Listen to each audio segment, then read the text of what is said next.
Bismillahirrahmanirrahim. Assalamualaikum warahmatullahi wabarakatuh. Salam sejahtera untuk kita semua.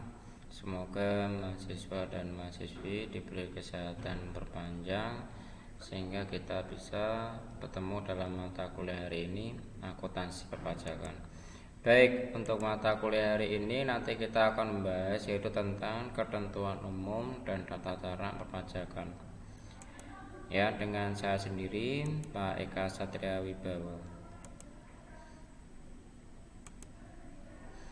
Di pertemuan yang kemarin, di pertemuan yang pertama kita sudah membahas yaitu tentang perpajakan. Ya, sekarang kita akan membahas yaitu tentang ketentuan umum dan tata cara perpajakan yang perlu mahasiswa dan mahasiswi perhatikan. Ya.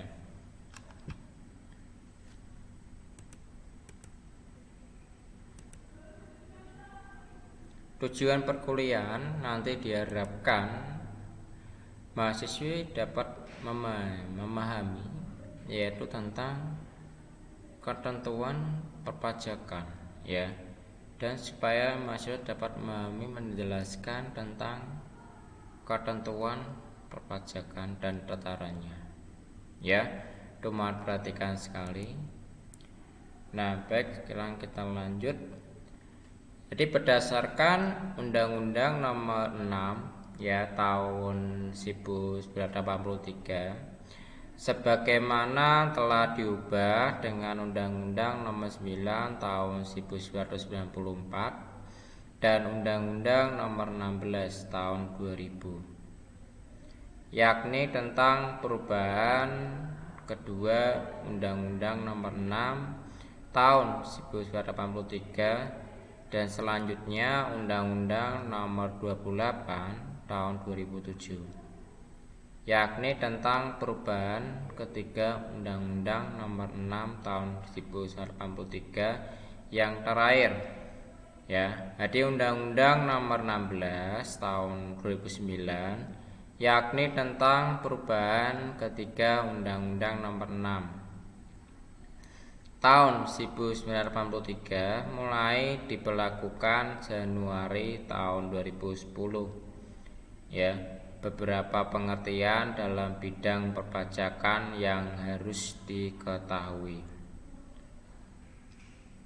Ya, yang harus diketahui oleh masyarakat dalam tata cara ketentuan dan tata cara perpajakan dalam mata kuliah akuntansi perpajakan. Ini sangat pengaruh sekali, sangat perlu diperhatikan sekali karena nanti dalam pelaporannya sangat pengaruh, ya. Mohon diperhatikan baik-baik. Nah, wajib pajak. Wajib pajak adalah orang pribadi atau badan meliputi membayar pajak, ya, pemotongan pajak dan pemungutan pajak yang mempunyai hak dan kewajiban sesuai dengan ketentuan peraturan perundang-undangan perpajakan. Nah, badan adalah sekumpulan orang atau modal yang merupakan kesatuan baik yang melakukan usaha maupun yang tidak melakukan usaha, ya, yang meliputi perseroan terbatas, perseroan komanditer, perseroan lainnya. Jadi badan usaha milik negara atau badan usaha milik daerah dengan nama dan dalam bentuk apapun, ya, seperti firma, ada kongsi, koperasi, dana pensiun, persekutuan, perkumpulan, yayasan, organisasi massa, organisasi sosial, politik, dan organisasi lainnya, lembaga dan bentuk badan lainnya, termasuk kontrak investasi kolektif dan bentuk usahanya tetap. Nah, nomor pokok wajib pajak, atau dengan istilahnya yang sering kita kenal adalah NPWP. NPWP adalah singkatan dari nomor pokok wajib, adalah nomor yang diberikan kepada wajib pajak sebagai sarana dalam administrasi perpajakan yang digunakan sebagai tanda pengenal diri atau identitas wajib pajak dalam melaksanakan hak dan perpajakannya. Ya, itu adalah tentang NPWP. Nah, sebagai warga negara yang baik, ya, sebagai masyarakat warga negara yang sudah mempunyai penghasilan, diharapkan sudah mempunyai NPWP pribadi dan melaporkan penghasilan kita, kekayaan kita setiap 1 tahun sekali sebagai warga negara yang baik, ya, harus membuat NPWP pribadi yang sudah mempunyai penghasilan, yang sudah bekerja. Ya, diharapkan itu yang sudah bekerja, masyarakat yang sudah bekerja dan punya penghasilan diharapkan sudah mempunyai NPWP. Ya, itu adalah salah satu pengabdian kita sebagai warga negara yang baik. Nah, SPT yaitu surat pemberitahuan adalah surat yang oleh wajib pajak digunakan untuk melaporkan perhitungan atau pembayaran pajak, objek pajak atau bukan. Ya, objek pajak atau harta dan kewajiban sesuai dengan peraturan perundang-undangan perpajakan. Itu adalah SPT.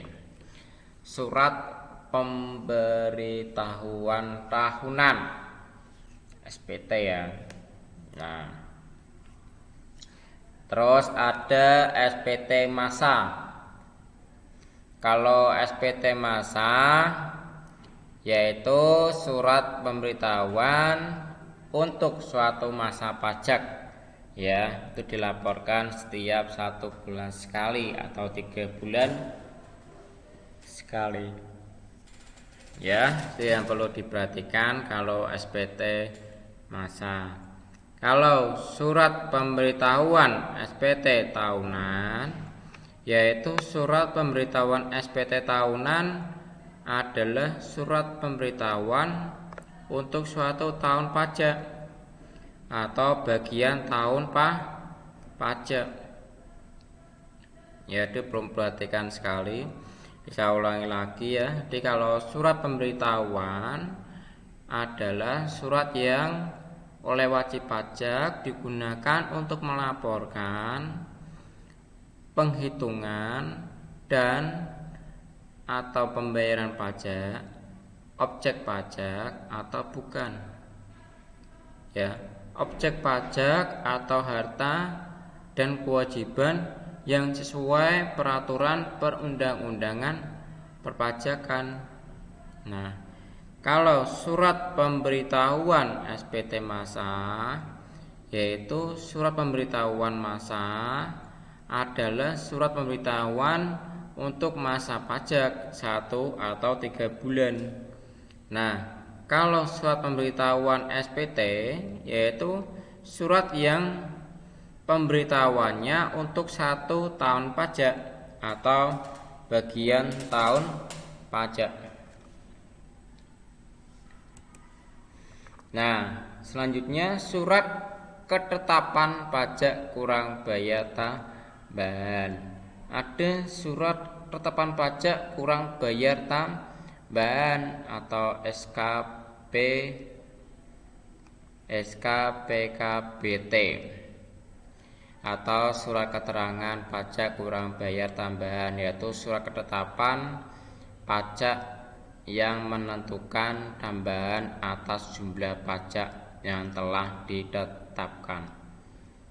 Nah, selanjutnya surat ketetapan pajak nihil atau istilahnya surat SKPN adalah surat ketetapan pajak yang menentukan jumlah pokok pajak sama dengan besarnya kredit pajaknya atau pajak yang tidak terutang atau tidak ada kredit pajak. Surat ketetapan pajak lebih bayar atau istilahnya SKPLB ya, di surat ketetapan pajak lebih bayar adalah surat ketetapan pajak yang menentukan jumlah kelebihan pembayaran pajaknya karena jumlah kreditnya pajak lebih besar dari pajak yang terutang atau seharusnya tidak terutang. Selanjutnya surat tagihan pajak. Surat tagihan pajak atau STP adalah surat untuk melakukan tagihan pajak atau sanksi pajak administrasi, bisa berupa bunga maupun denda. Ya. Selanjutnya kredit pajak untuk yang berpenghasilan. Kredit pajak untuk pajak penghasilan adalah pajak yang dibayar sendiri oleh wajib pajak yang ditambah dengan pokok pajak yang terutang selama surat tagihannya pajak itu adalah STP. Karena pajak penghasilan dalam setahun berjalan tidak atau kurang bayar, ditambah dengan pajak yang dipotong atau dipungut ya, terus ditambah dengan pajak atas penghasilan yang dibayar atau yang terutang di luar negeri ya, itu dikurangi dengan pengembalian pendahuluan kelebihan pajak atau dikurangkan pada pajak yang terutang. Ini sangat panjang sekali ya penjelasannya yang perlu diperhatikan. Nah, pendaftaran NPWP dan NPKP. Kewajiban pendaftaran dalam KUHP dinyatakan bahwa setiap wajib pajak yang telah memenuhi persyaratan subjektif dan objektif yang sesuai dengan ketentuan perundang-undangan perpajakan ya, jadi wajib pajak mendaftarkan dirinya kepada Direktur Jenderal Pajak. Pajak yang wilayah kerjanya meliputi tempat tinggal atau tempat kedudukan wajib pajak dan kepadanya diberikan nomor pokok wajib pajak.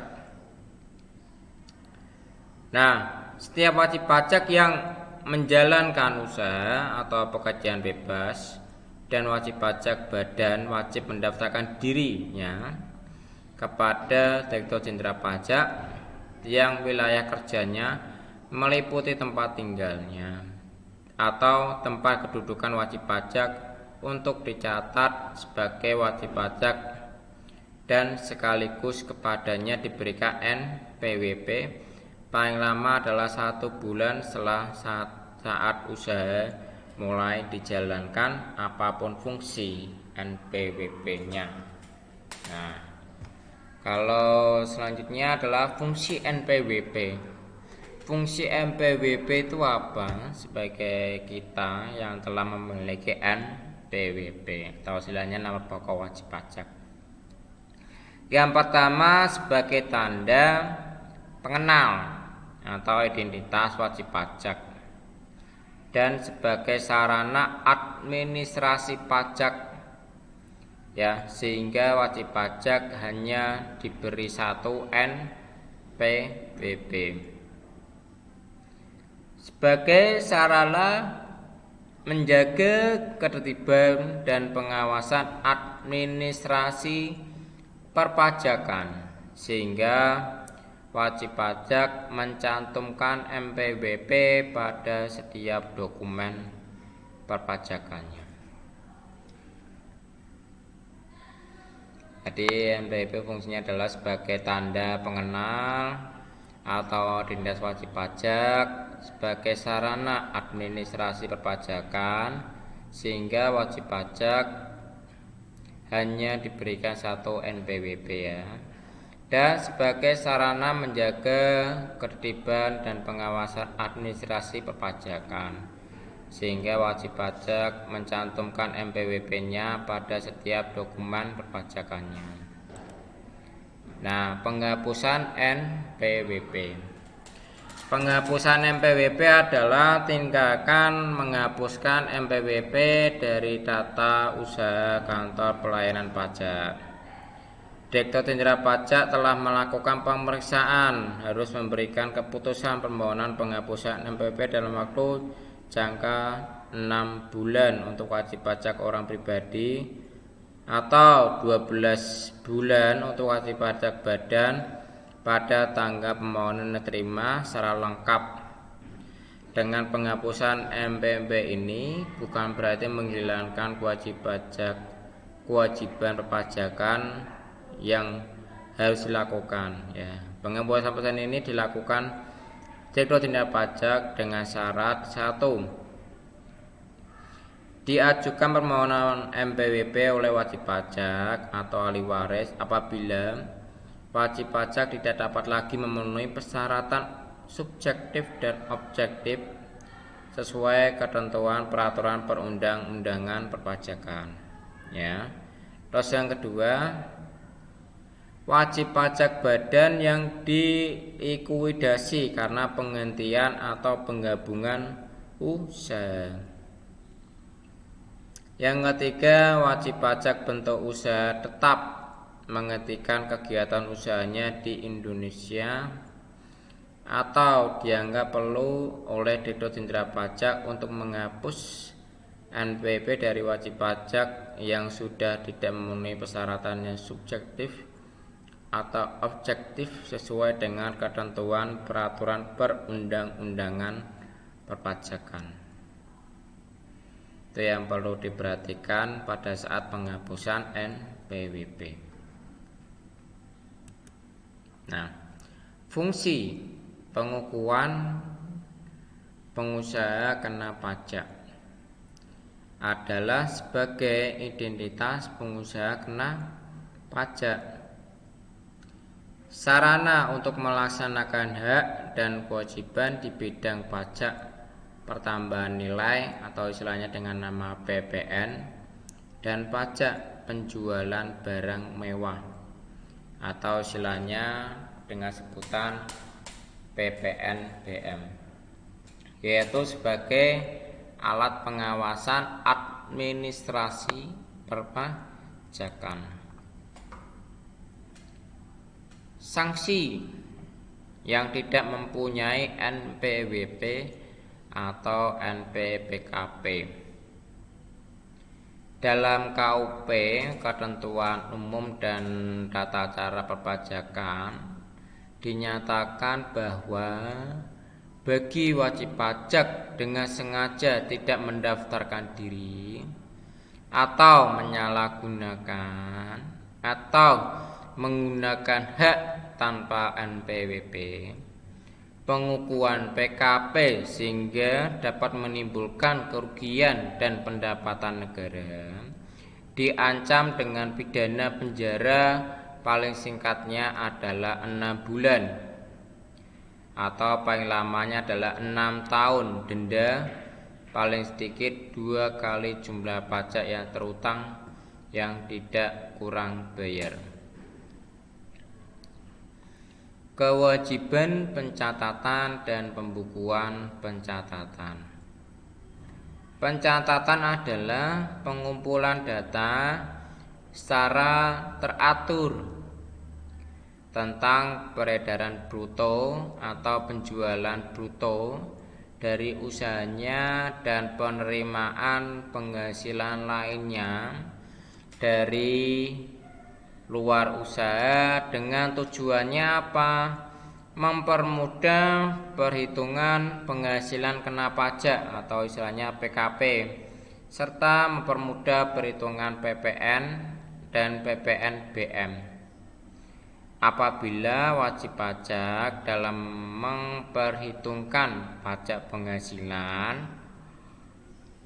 dengan menggunakan pencatatan, maka penghasilan neto ditentukan dengan menggunakan norma penghasilan neto.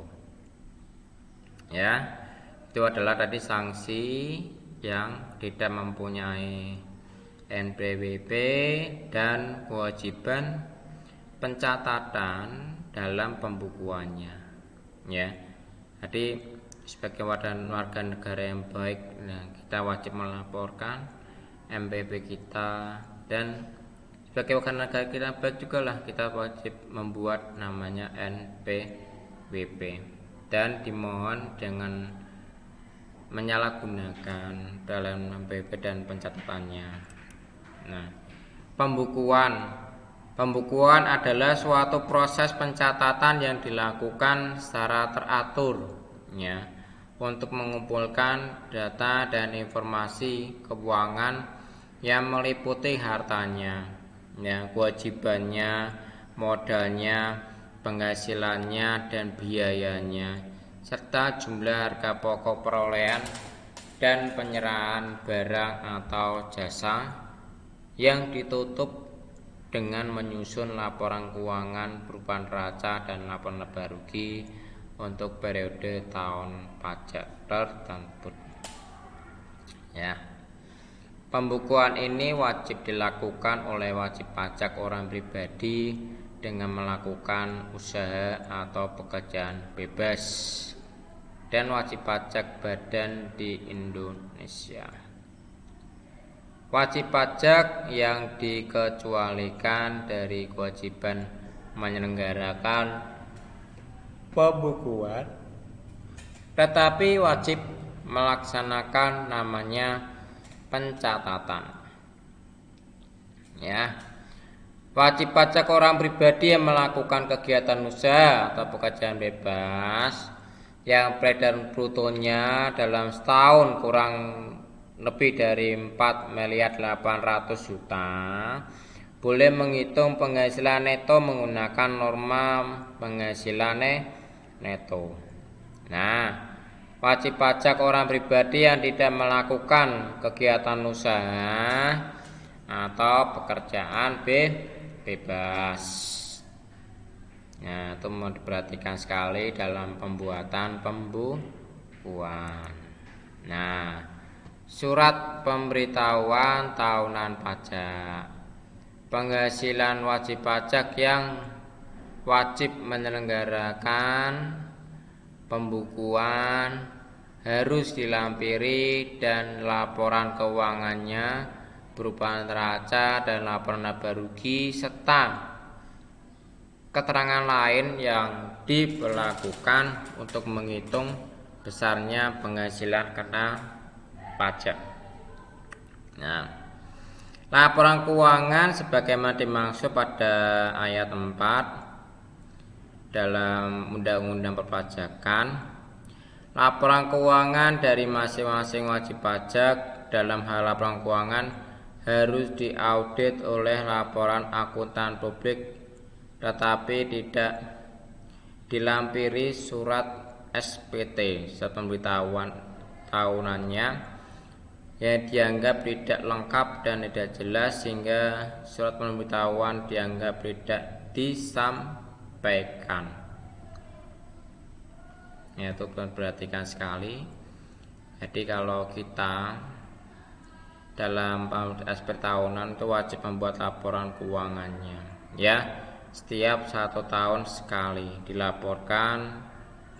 Dan kalau ini dalam keuangannya harus diaudit secara terperinci oleh kantor akuntan publiknya. Nah, Penyelenggaraan pencatatan atau pembukuan. Ada beberapa syarat dalam penyelenggaraan pencatatan atau pembukuan, yaitu harus dilakukan dengan tingkat yang baik, mencerminkan keadaan atau kegiatan usaha yang sebenarnya, harus diselenggarakan di Indonesia dengan menggunakan huruf Latin, angka Arab, satuan mata uang rupiah, yang disusun dalam bahasa Indonesia, bahasa asing yang diizinkan oleh Menteri Keuangan. Ya. Yang ketiga, diselenggarakan dengan prinsip taat asas dengan sesel akrual atau eselkas. Yang keempat, perubahan terhadap pembukuan, metode pembukuan atau satu tahun buku harus mendapat persetujuan dari Direktur Jenderal Pajak. Yang kelima, pembukuan dengan menggunakan bahasa asing dan mata uang selain rupiah dapat diselenggarakan oleh wajib pajak setelah mendapatkan izin Menteri Keuangan. Itu ya, perlu diperhatikan dalam penyelenggaraan dan atau pembukuannya. Yang pertama, harus dilakukan dengan itikat yang baik dan mencerminkan keadaan atau kegiatan usaha yang sebenarnya. Ya. Yang kedua, harus diselenggarakan di Indonesia dengan menggunakan huruf Latin, angka Arab, satuan mata uang rupiah, disusun dalam bahasa Indonesia atau bahasa asing yang diizinkan oleh Menteri Keuangan. Ya.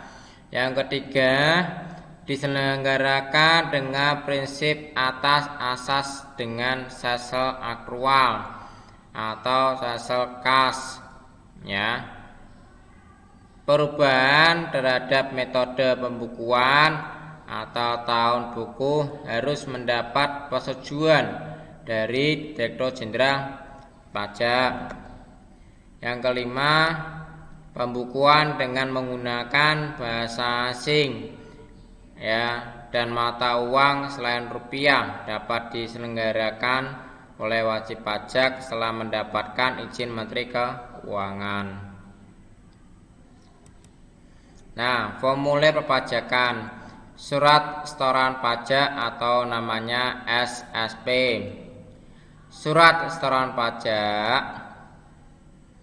adalah bukti pembayaran atau penyetoran pajak yang telah dilakukan dengan menggunakan formulir atau telah dilakukan dengan cara lain ke kas negara melalui tempat pembayaran yang ditunjuk oleh Menteri Keuangan.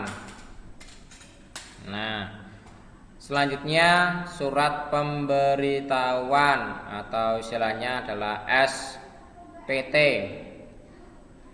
Jadi sistem pemungutan pajak dengan self assessment system, maka wajib pajak harus mengambil sendiri formulir-formulir perpajakannya, termasuk surat pemberitahuan SPT beserta kelengkapannya. Ya, di formulir pajakan itu ada dua, salah satunya adalah surat setoran pajak atau SSP. Ada surat pemberitahuan atau namanya SPT.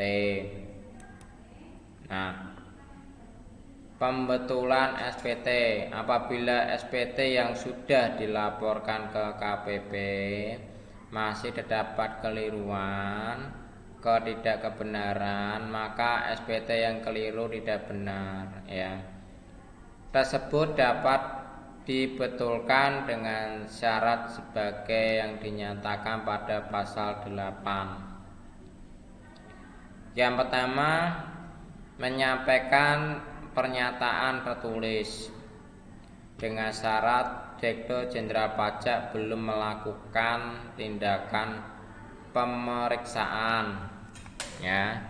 Yang kedua, pembetulan surat tahuan, ya, yang harus dilampirkan paling lama adalah 2 tahun sebelum kadaluarsa penetapannya.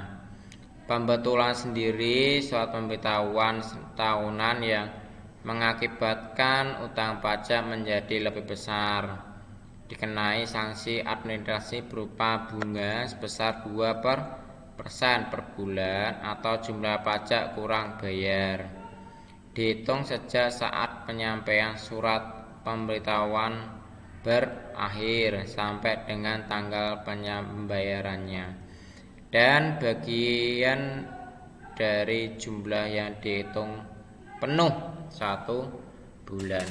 Itu adalah surat pemberitahuan tahunannya yang mengakibatkan utang pajak menjadi lebih besar, ya.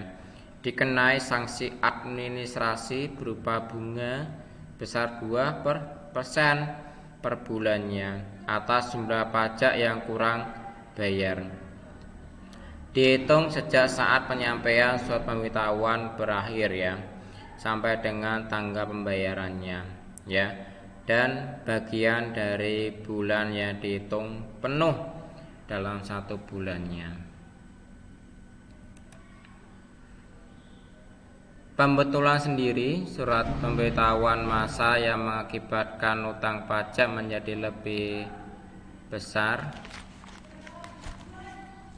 kepadanya sanksi administrasi berupa bunga, ya, sebesar 2% atau per bulannya bagian dari bulan yang dihitung penuh 1 bulan atas jumlah pajak yang kurang dibayar, ya, dihitung sejak jatuh tempo, ya, pembayarannya sampai dengan tanggal pembayarannya. Jadi dan bagian dari bulan yang dihitung penuh 1 bulan, ya, walaupun telah dilakukan tindakan pemeriksaan tetapi belum dilakukan tindakan penyelidikan terhadap ketidakbenaran perbuatan wajib pajak tersebut, tidak akan dilakukan penyelidikan. Apabila wajib pajak dengan kemauannya sendiri mengungkapkan ketidakbenaran perbuatannya tersebut dengan disertai pelunasan kekurangan pembayaran jumlah pajak yang sebenarnya, ya. Jadi terutang beserta sanksi administrasi berupa denda sebesar 150% dari jumlah pajak yang harus dibayarkan, ya.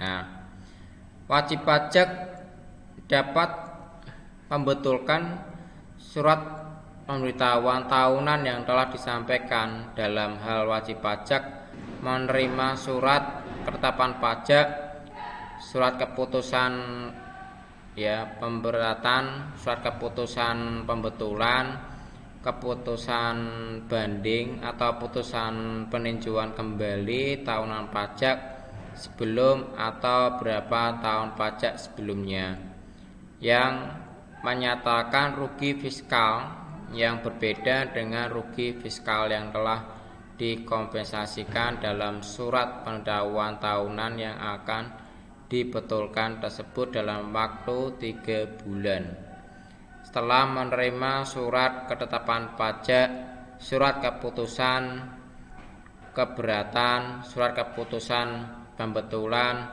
putusan banding atau putusan peninjauan kembali dengan Direktur Jenderal Pajak yang belum melakukan tindakan pemeriksaan sebelum jangka waktunya 3 bulan. Pemeriksaan, penelitian, dan penyelidikan. Perbedaannya apa yang perlu kita ketahui? Ya, Pemeriksaan adalah serangkaian kegiatan menghimpun dan mengolah data, keterangan atau bukti yang dilaksanakan secara objektif dan profesional berdasarkan suatu standar pemeriksaan untuk menguji kepatuhan pemenuhan kewajiban perpajakan atau untuk tujuan lain dalam rangka melaksanakan ketentuan peraturan perundang-undangan perpajakan. Ya, pemeriksaan dilakukan oleh petugas pemeriksa dan harus memiliki tanda pengenal pemeriksa, dilengkapi dengan surat perintah atau pemeriksaan, serta memperlihatkan kepada wajib pajak.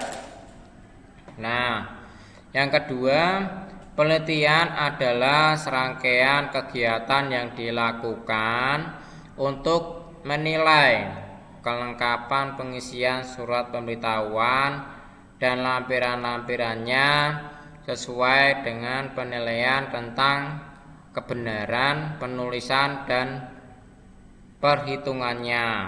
Nah, kalau penyelidikan tindak pidana di bidang perpajakan adalah serangkaian tindakan yang dilakukan oleh penyelidik untuk mencari serta mengumpulkan bukti. Dengan itu, bukti itu membuat terang tindak pidana di bidang perpajakan serta menemukan tersangkanya. Kalau itu adalah penyelidikan dalam kasus pajak, di mencari pengumpulan bukti. Dengan bukti itu membuat terang tindak pidana perpajakan yang terjadi selama menemukan tersangkanya.